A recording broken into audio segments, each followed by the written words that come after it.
एक बार की बात है, एक गांव में नाग नागिन का जोड़ा रहता था। एक बार गांव में शहर से दो दोस्त रवि और विशाल आए। वह गांव में घूमकर गांव की प्राकृतिक सौंदर्य का मजा ले रहे थे।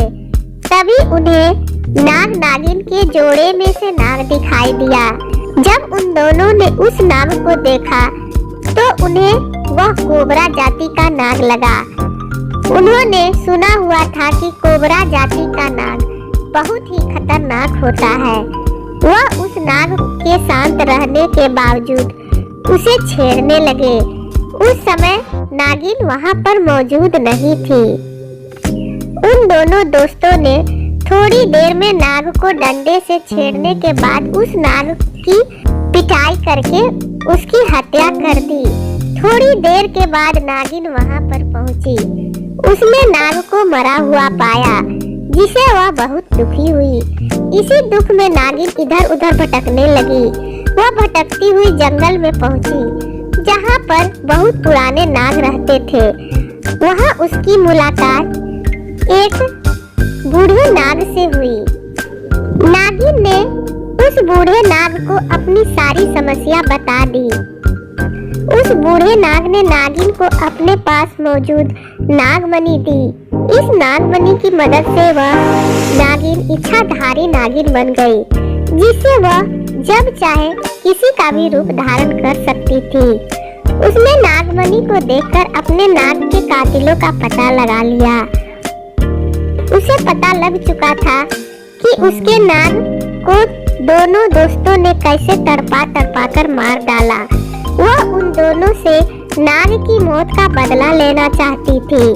नाग की मौत का बदला लेने के लिए वह शहर चली गई। इच्छाधारी नागिन ने एक सुंदर लड़की तानिया का रूप धारण कर लिया, जिसके बाद वह उस शहर में रहने लगी, जहां वह दोनों दोस्त रहते थे। इच्छाधारी नागिन ने तानिया के रूप में रवि और आकाश से दोस्ती कर ली। वह उन दोनों से एक एक करके अकेले में बदला लेना चाहती थी। इच्छाधारी नागिन ने सबसे पहले रवि को शादी करने के लिए प्रपोज किया। रवि भी सुंदर तानिया से प्यार करने लगा था। इसके बाद तानिया ने रवि को झील के पास अकेले मिलने के लिए बुलाया। रवि तानिया से मिलने अकेले झील पर पहुंचा। झील पर तानिया ने अपने असली इच्छाधारी नागिन के रूप में आ गई, जिसके बाद रवि डर गया।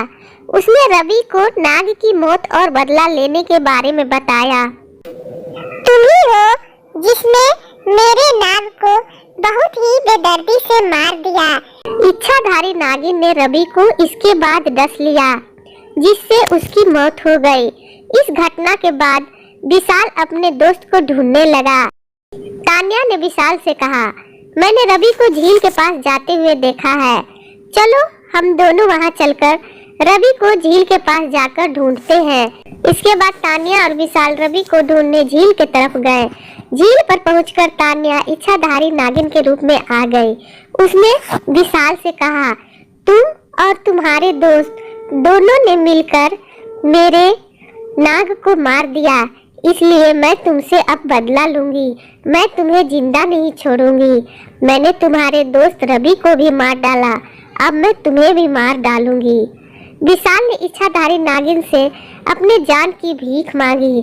कृपया मुझे छोड़ दो, मुझे मत मारो, मैं ऐसा अब कभी नहीं करूंगा।